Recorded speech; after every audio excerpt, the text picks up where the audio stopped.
Buenas tardes a todos. Mi nombre es Denis Small del Movimiento de la Rush. Este es el informe semanal. Hoy es viernes 18 de agosto. La semana que viene va a ser la cumbre, la muy esperada cumbre de los BRICS, con la participación de 60, 70 representaciones internacionales de alto nivel, en algunos casos de jefes de Estado, además de los jefes de Estado y gobierno de los 5 miembros de los BRICS, salvo Putin, que no puede viajar por razones de seguridad, pero estamos en espera de esa reunión cumbre, que en realidad simplemente es el siguiente acontecimiento en lo que es todo, todo un movimiento, todo un proceso que está produciendo lo que varios han llamado un cambio tectónico a nivel de la situación económica y política estratégica internacional. Cambio tectónico quiere decir cuando se mueven las placas tectónicas y eso produce más que un terremoto, un reacomodo general, y en realidad eso es lo que está pasando. La semana pasada hablamos del foro Rusia-África, que produjo resultados muy importantes en cuanto al establecimiento de una agrupación, de una unidad de países que se están rebelando en contra del sistema en bancarrota del transatlántico, estableciendo otros métodos, otras maneras de relacionarse. Eso fue la semana pasada. Esta semana, que acaba de terminar hoy viernes, se realizó una cumbre de seguridad internacional en Moscú, también en Moscú. La de Rusia-África fue en San Petersburgo, pero también en Rusia, pues. Y en esta reunión fueron los ministros de defensa, también habló Putin ahí, pero de la parte de Rusia en particular, también China, pero especialmente Rusia, se estableció este concepto de que hay un cambio fundamental a nivel internacional que está ocurriendo. Y les quiero leer dos citas cortas que dan un sabor de este tipo de concepto que se está manejando, porque es algo tan ausente en los países de Occidente, en los países con los medios controlados, los medios de comunicación. Me refiero al discurso de Sergei Narishkin, que es el jefe del Servicio de Inteligencia Exterior de Rusia, que habló en esa reunión sobre seguridad internacional y, entre otras cosas, dijo lo siguiente, dijo, estoy absolutamente seguro de que el actual periodo de crisis será sustituido por la época del triunfo de un nuevo orden mundial más justo y democrático. Añadió, la mejor prueba de ello es el foro de hoy, que se estaba celebrando en ese momento, que ha reunido a representantes de países verdaderamente soberanos, dispuestos a defender resueltamente los intereses y la identidad nacional frente a una dictadura global liberal totalitaria. Y luego explica por qué dice eso. Dice que hay una falta de realidad o realismo en la orientación de Washington. Dice, el principal problema de Washington es su creciente desapego de la realidad y que la élite estadounidense lleva mucho tiempo viviendo en un mundo arcoíris que solo ella conoce. Como salida de esto pasa a hablar de todo el movimiento que está ocurriendo en particular en Eurasia, a la Organización de Cooperación de Shanghái, la Unión Económica Eurasiática y también lo que está pasando con los BRICS. Dice, una estructura como el BRICS tiene un gran potencial para formar una arquitectura justa y democrática de las relaciones internacionales, dijo Narishkin. Y en efecto, después de como les decía, después de la reunión de Rusia-África, luego esta reunión de seguridad internacional esta semana, la semana que viene, es la reunión de los BRICS.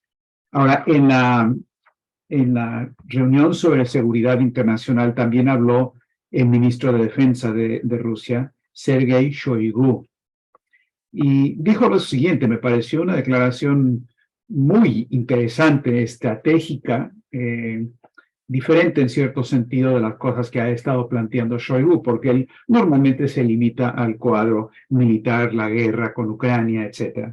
Pero aquí dijo lo siguiente, dijo, la operación militar especial de Rusia puso fin al dominio militar colectivo de Occidente.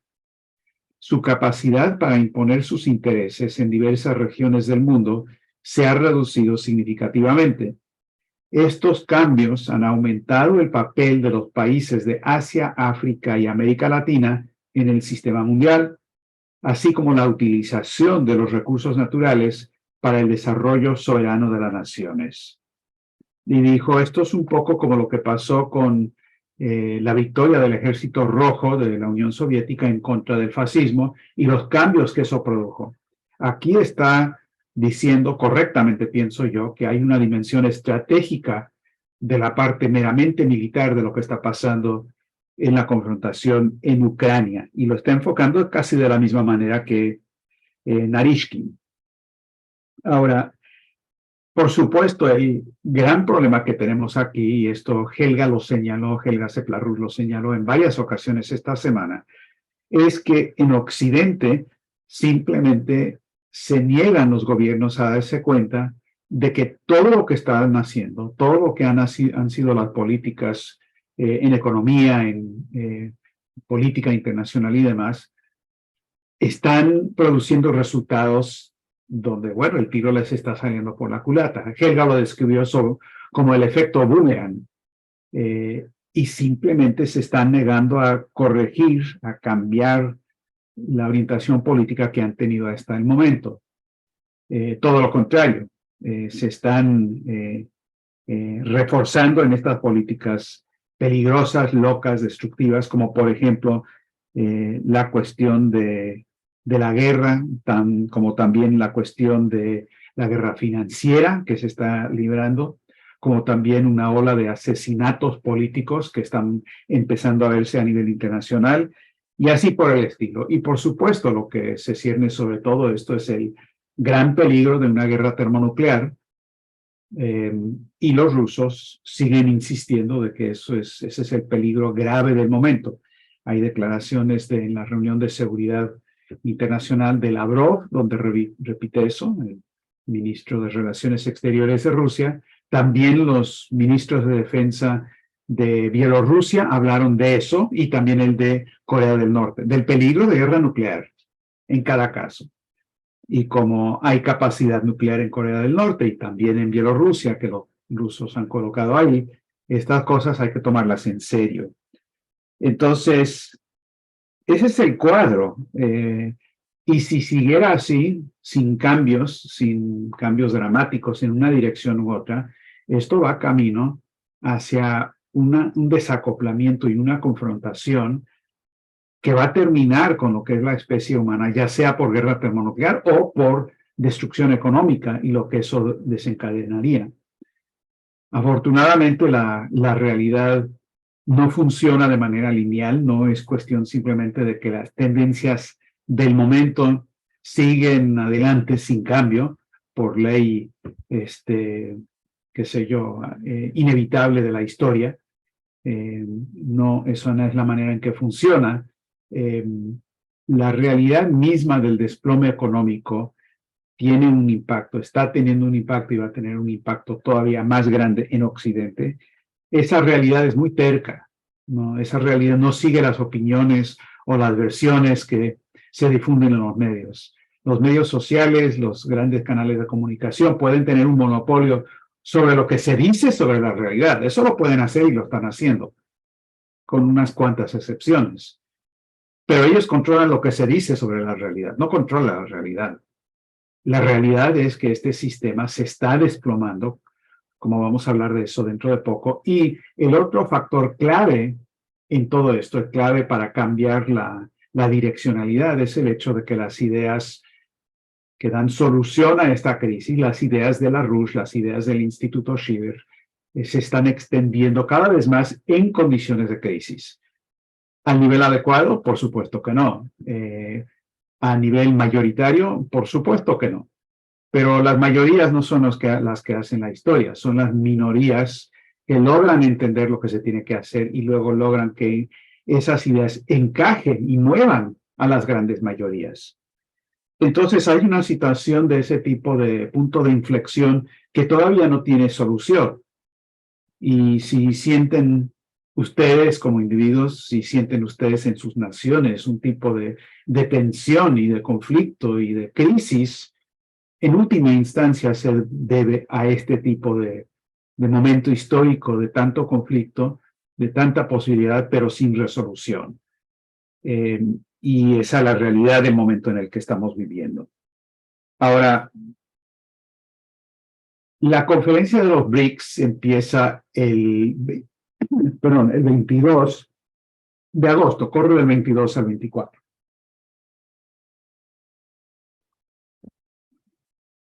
En realidad, lo que se va a realizar ahí empieza un día antes, el 21 de agosto, con la llegada de la misión rusa a la Luna, donde va a alunizar, si todo va bien, el 21 de agosto.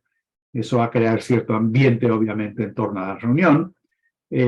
Las primeras reuniones van a ser de grupos de empresarios que vienen de diferentes países y luego la noche del 22 va a haber una sesión cerrada de los líderes nada más, no va a ser abierto al público.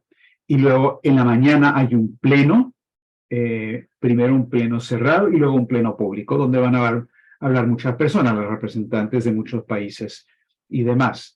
En esa sesión también va a hablar Dilma Rousseff, la presidenta del nuevo Banco de Desarrollo. En medio de todo esto, el 23 es cuando la sonda de India va a alunizar, si todo va bien.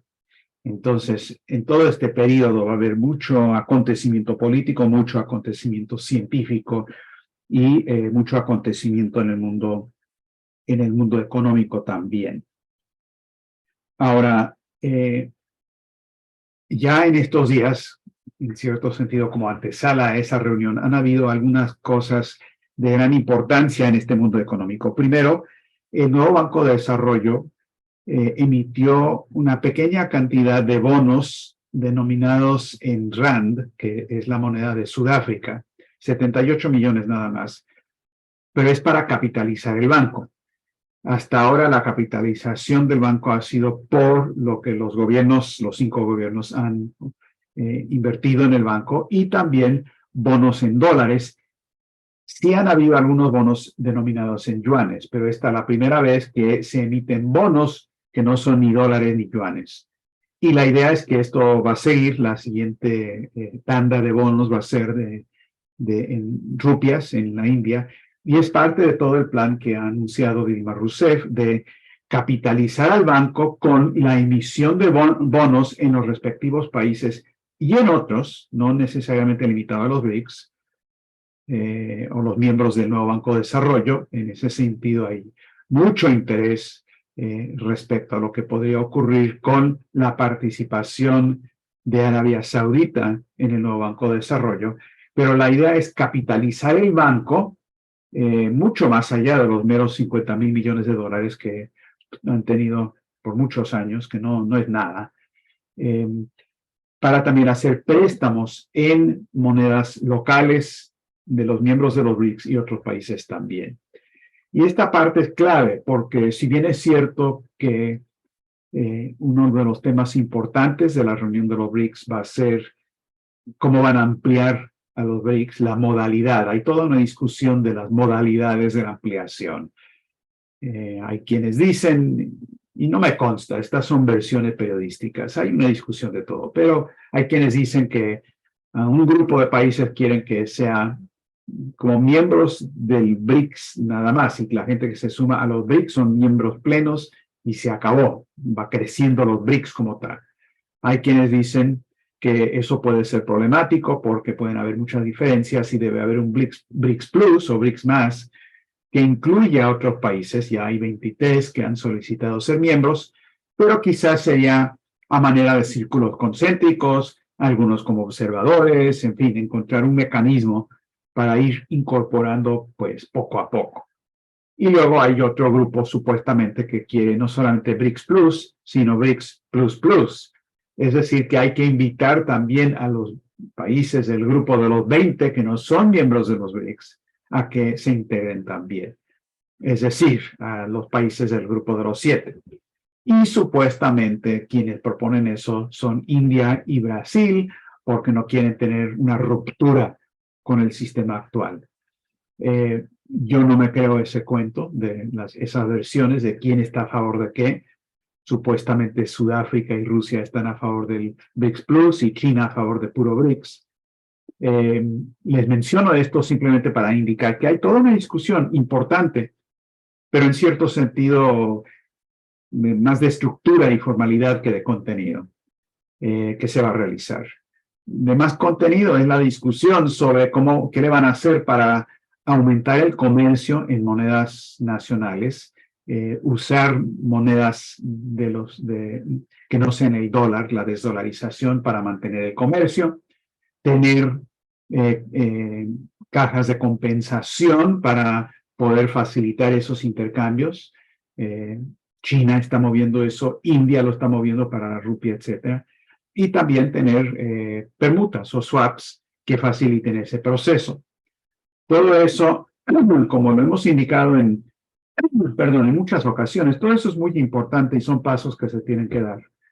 Pero, y este es el pero de todos los peros, lo más importante de la reunión de los BRICS, la única manera en que esto va a funcionar para sustituir al sistema caduco es si se establecen mecanismos para la emisión de crédito en grandes cantidades para obras de infraestructura a nivel internacional, grandes proyectos al estilo de la Franja y la Ruta que van a aumentar la productividad y por lo tanto el nivel de vida en todas las poblaciones de la mayoría global.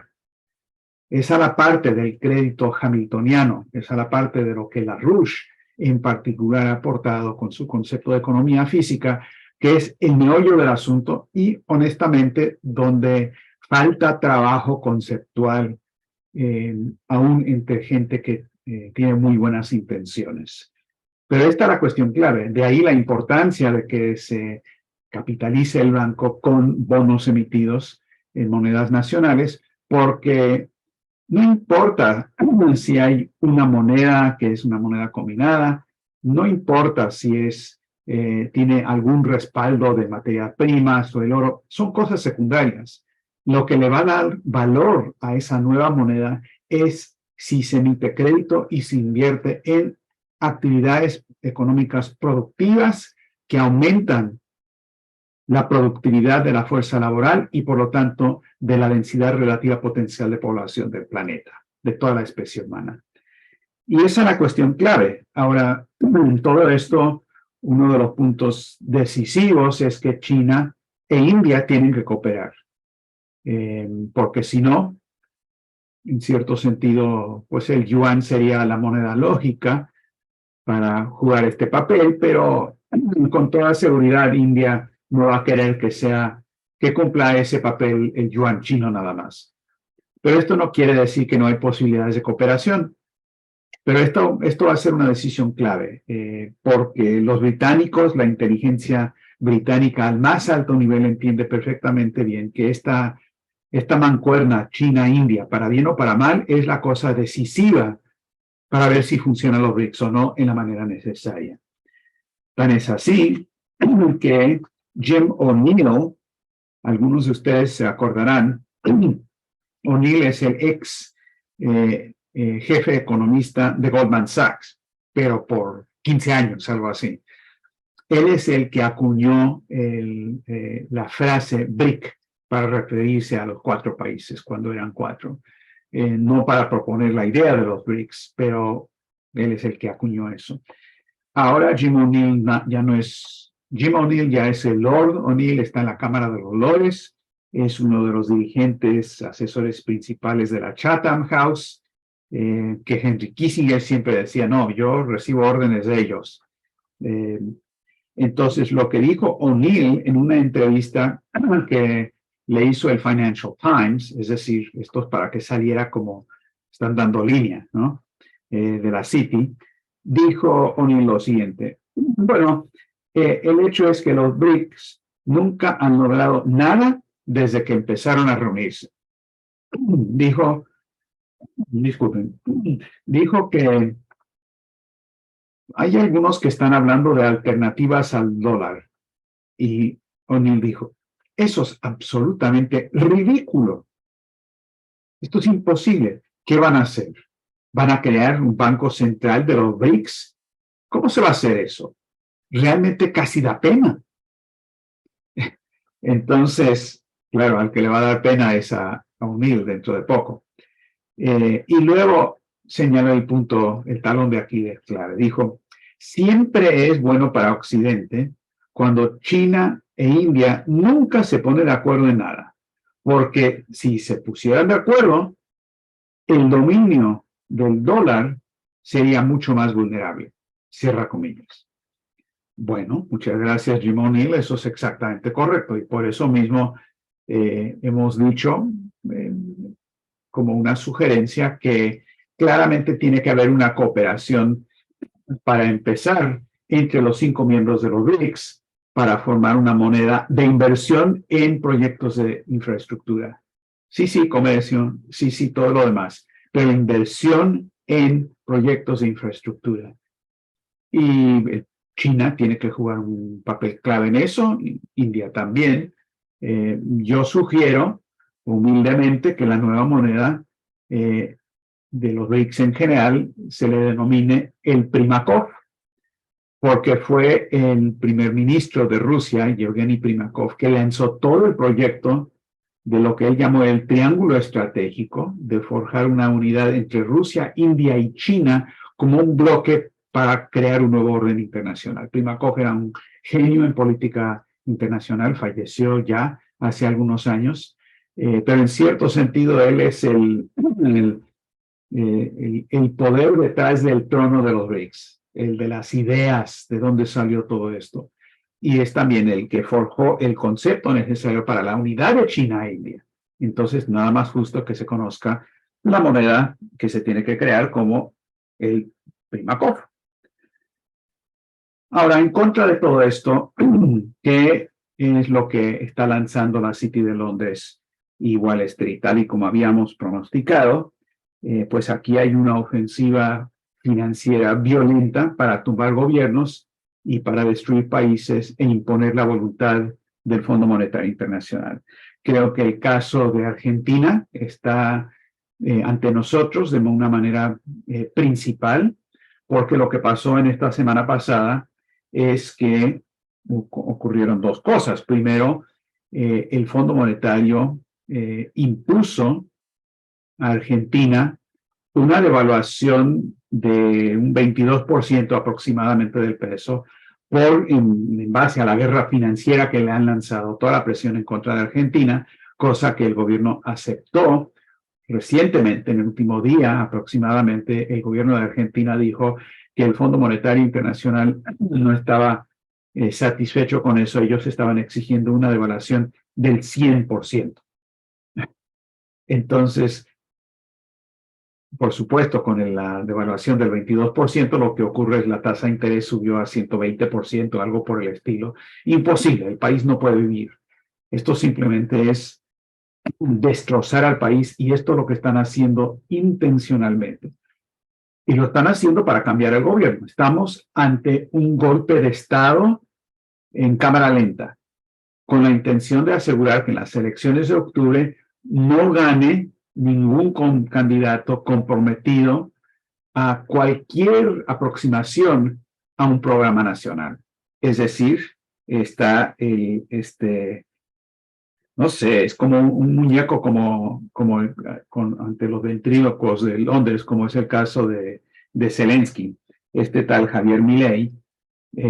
Si no fuera para llorar, sería para reírse de todo lo increíblemente absurdo que dice Milei. Pero el hecho es que él está promoviendo las políticas de la escuela austríaca, de von Mises, de von Hayek, de Mandeville, del hedonismo a ultranza, que concretamente significan proponer la desaparición del Banco Central, no para reemplazarlo con un Banco Nacional propiedad del Estado, eso sería Hamilton. No, destruirlo para dejar todo en manos privadas. Esta es la idea de establecer, como propone el profesor Hanke de Johns Hopkins, el control privado total de la emisión de crédito, totalmente en manos privadas. Y por supuesto, como va a quedar en manos privadas, pues hay que dolarizar. Ahora, esto han habido algunos intentos de hacer esto en Argentina, algunos medio exitosos, como Cavallo, pero no se ha llegado al punto en el que está Panamá o el que está Ecuador hoy día, de donde la moneda de curso legal es el dólar. No simplemente que hay una paridad establecida entre cualquier moneda nacional y el dólar es el rey, sino que todo lo demás desaparece. Y esa es la intención aquí, no desdolarizar, sino desargentinizar a Argentina. Y el problema aquí es que la situación económica es tan grave en Argentina que seguramente con la ayuda de cierta manipulación del voto y todo lo demás, pero sí han logrado un voto importante para la combinación de Milei y de Bullrich. Y no nos olvidemos de Bullrich. No vaya a ser que por toda la atención a Milei que meten a Bullrich o algo por el estilo. Entonces, este es un golpe de Estado y es un golpe de Estado en cámara lenta, como digo, pero que ya está teniendo impacto. Parte de la intención, como se lo dijo la Unión Europea Argentina, es que ustedes no se pueden unir a los BRICS, olvídense. Y ya la Casa Rosada, la presidencia de Argentina, confirmó que el presidente Fernández no va a viajar a Johannesburgo para la reunión de los BRICS. Todavía hay tiempo para que cambie de parecer. Sería importantísimo hacer eso porque la única salida para Argentina es romper con los torturadores del Fondo Monetario y los sicarios económicos y unirse a este nuevo bloque. Todo lo que toda la guerra financiera que le lanzan, si es que hace eso, no sería nada comparado a lo que ya le están haciendo a Argentina. Y hay un bloque emergente que está estableciéndose a nivel internacional. Pero hasta por ahora Fernández no va. El resultado es parecido a lo que fue el anuncio de López Obrador en México, de que no solamente no va, sino que México no va a formar parte de los BRICS. Viene de la misma fuente, o sea, todo esto es resultado de la misma campaña. O Globo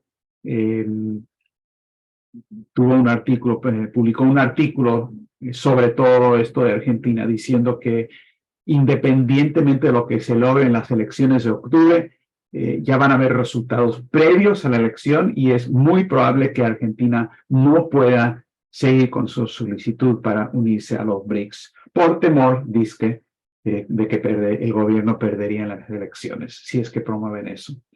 Un poco el mismo chantaje y el mismo palito que le pusieron a López Obrador y él pisó pensando que no quiere que lo desestabilicen, pero por supuesto eso crea más condiciones de desestabilización. El Financial Times habla de todo lo que ha pasado con mucha alegría. Dicen que hay inversionistas que consideran que el colapso del voto peronista es una prueba de que los argentinos están preparados para una profunda y dolorosa reforma del libre mercado. Cierre comillas. Pero que si no se cuida a este gobierno puede haber una devaluación desordenada, una caída en la hiperinflación, o sea, pueden caer en la hiperinflación, o una bancarrota del gobierno antes de las elecciones presidenciales del 22 de octubre. Ese es el formato, eso es lo que están tratando de lograr. Tiene lo mismo que está pasando con Turquía, con Egipto, con otros países. Lo mismo está pasando con Rusia. Ha habido una fuga de capital de Rusia y una devaluación y un aumento de las tasas de interés al 12%, subiendo del 7.5 al 12%. Esto producto de la presidenta del Banco Central de Rusia, Elvira Nabiullina, que ha sido favorita de los banqueros por 20 años. Putin no la ha sacado ese es otro tema, el por qué, pero ella hace una línea monetarista clásica, típica, de que cuando hay fuga de capital, que ella además facilitó al reducir el requerimiento de que se depositara el 80% de las ganancias por exportación dentro del país, entonces hay fuga de capital y la respuesta clásica es, no, hay que aumentar las tasas de interés y si eso pasa, obviamente hay más inflación, etcétera, etcétera. Disque para reducir la inflación. Ahora, Sergei Glaziev se pronunció de manera muy dura sobre este tema esta semana, diciendo que en cada ola de devaluación del rublo, los especuladores cercanos a las autoridades monetarias obtienen enormes ganancias manipulando el mercado. Dijo la gerencia del Banco de Rusia, aplicando una vez más su método probado de dos partes, una tremenda devaluación del rublo y un fuerte aumento de las tasas de interés, está sumiendo a la economía en un estado de muerte clínica. ¿Qué va a pasar? No sé, pero sí han habido debates dentro del gobierno sobre esta medida en particular de las exportaciones, de volver a imponer la tasa del 80%. No sé qué va a pasar con Nabiulina. Creo que le convendría mucho a Rusia del mundo que ella regrese donde sus patrones, en Londres o Wall Street, pero Londres más que nada, y eso ayudaría mucho a Rusia. Para quienes no se convencen con este sicariato financiero, como el que está viviendo Argentina u otros países, pues siempre está el sicariato, es decir, asesinatos políticos. El mensaje del asesinato de Villavicencio en Ecuador es claro. Mataron a otro dirigente político, en este caso Briones, del partido de Correa, que tiene todas las de ganar en Ecuador. Pero el mensaje que viene de Wall Street y de por ejemplo, del Miami Herald y artículos ahí de Oppenheimer y demás es, bueno, el problema de la violencia de Ecuador es el narcotráfico, ¿cierto? Que claro, Wall Street promovió. Dicen que el narcotráfico aumentó cuando Correa cerró la base militar de Manta en Ecuador en 1999 y por cierto a principios del 2000 es cuando Ecuador se dolarizó, adoptó el dólar, lo que facilitó más al narcotráfico. Y luego estas personas andan diciendo que la única manera de verdaderamente acabar con el narcotráfico en Ecuador es restableciendo la base militar de Manta para que Estados Unidos venga a ayudar. O sea, de nuevo la presencia de la OTAN militar en Sudamérica, como hemos hablado, ahora hablando de Ecuador, anteriormente está lo de Perú, etcétera, etcétera. Entonces, este es el cuadro estratégico. En Estados Unidos hay una posible caída de la calificación de riesgos de 70 de los principales bancos del país, porque la Fitch está a punto de reducir la calificación de riesgo del entorno bancario. Resulta que hay una calificación del entorno bancario y si hacen eso, pues tienen que bajar las calificaciones de todos los bancos. Hay una situación donde hay una fuga de depósitos de los bancos, donde la Reserva Federal, aún en periodo de contracción cuantitativa, ha estado emitiendo más dinero para los bancos, para rescatarlos, y en este mismo periodo los préstamos bancarios, productivos e improductivos, pero en general los préstamos bancarios se han reducido. Entonces, exactamente la política del 2008 y en adelante, más crédito para la burbuja, se reduce el crédito para la producción y aquí esto va a tronar. Y esa realidad, como les decía, es muy terca, no obedece las intenciones de quienes desconocen las leyes de la economía física y esa realidad es un gran aliado de las fuerzas internacionales que van a producir este cambio tectónico en la reunión de los BRICS y los aliados que existen y que somos en los países de Europa y de las Américas, que todavía no nos hemos sumado a ese cambio de paradigma que ahora sí está en puertas.